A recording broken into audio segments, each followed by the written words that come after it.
In the last unit, we briefly looked at how people in France and other countries under Nazi rule were not allowed to watch Hollywood films during World War II.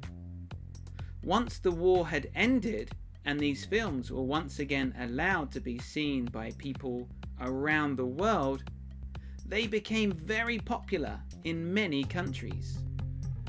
One example is France, where many film critics preferred American cinema to French cinema. They liked one style of film in particular, which these critics called film noir. Film noir is not really a genre, but more of a style of filmmaking. They were almost all filmed on black and white film stock and followed stories connected to crime, mistrust, and sometimes even sex, drugs, and violence.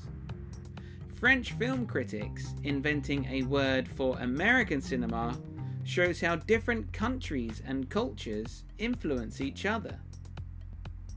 Decades later, in the 1960s, there was another style of filmmaking called French New Wave cinema, which had many connections to film noir.